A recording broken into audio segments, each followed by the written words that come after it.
Hi there. So you work in the cathedral. What could you just tell me what exactly your title is? I'm a wandsman and I'm a guide. So I take people around. Okay. And what has been the tourist reaction to this occupation and everything you see around you here? Oh, big mixture really. Some people are really quite confused about what's going on. Others are very supportive in principle, and some are against. And what's your personal take? Well, I absolutely agree with your right to come here and make your protest. Mm-hmm. Peaceful protest is part of our democracy, and absolutely I would defend that.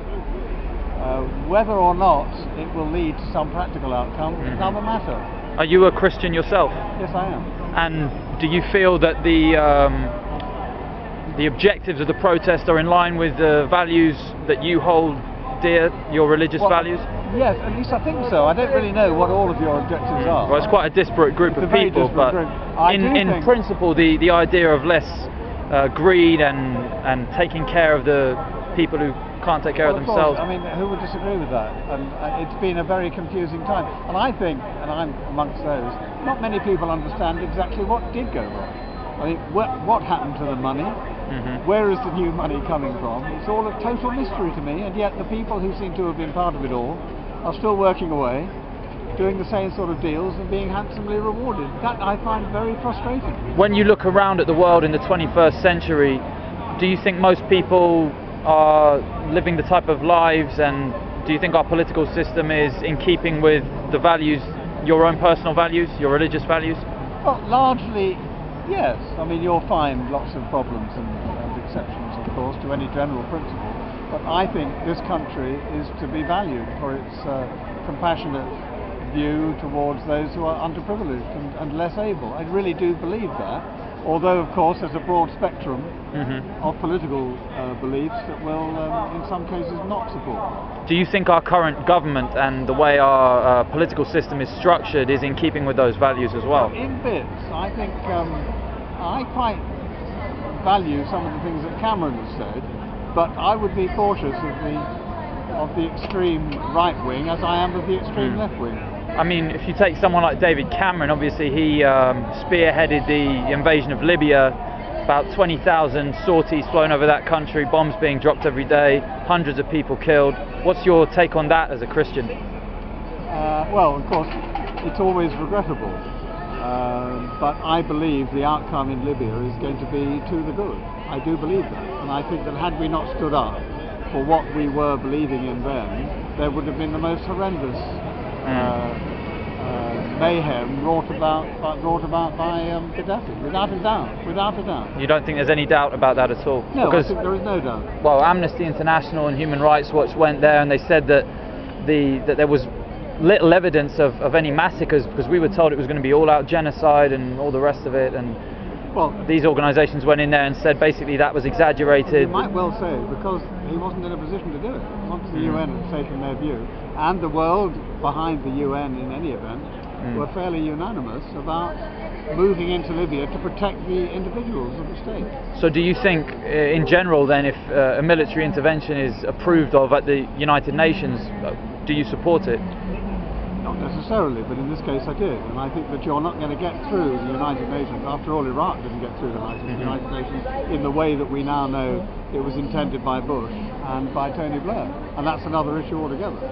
And in terms of the cuts to public services, the austerity as people call it, that's taking place not just in Britain but in a number of countries, is that something you feel is necessary, or what's your take on that? Sadly, yes, I do. I mean, I don't know the way out of this, but I do know that if we haven't got the funds to support the lifestyle that we've been leading, we have to do something about it. Now, it's not an easy decision to take, and it's certainly not one which is, in many views, fairly balanced between those who have, or are seen to have created, a lot of the mayhem, and those who are suffering now as a result of funds being withdrawn. That's a difficult issue, and I'm rather pleased I'm not actually in power to have to make these decisions myself, and I think if all of us were there in the cabinet having to take a responsible attitude towards running the country, we would find it a very different place. Do you think it's right to be spending tens of billions of pounds every year servicing our national debt? That's money going to private foreign creditors, often some foreign, some British. How do you do it?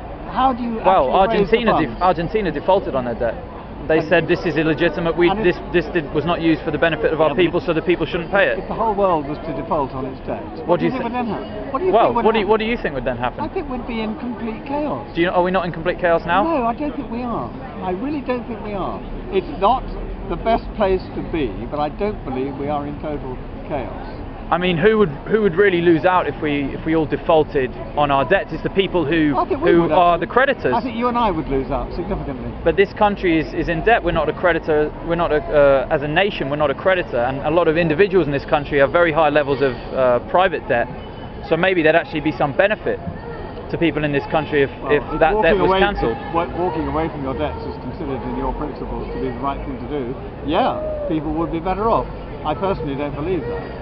And I don't believe that if you, as a nation, start to default on the very principles of the way countries glue themselves together, you're in a very difficult position. What do you think Jesus Christ would make of compound interest and fractional reserve banking? I mean, this is compound interest is the idea of you loan someone money at 10% interest, so say you loan someone £100 at 10% interest, they then owe you £110. Then the next year they'll owe you £110 plus 10% of £110. So it just perpetuates itself indefinitely. I mean, Jesus Christ was quite opposed to the usury, wasn't he? Was he quite opposed to charging interest on loans? Well, he also was one who felt that what was being done in the name of the state was done in the name of the state, and what was being done in the name of God was being done in the name of God. So he did recognise the division between state and religion, no doubt. Now, how practical it is to say what would he have thought about compound interest, I don't know.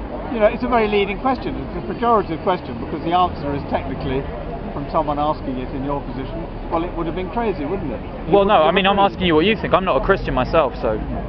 Although I have studied some of the teachings of Christ. It's a question that would make a great deal of sense. But in terms of simple lending of money to facilitate the wheels of society, I think he might have agreed.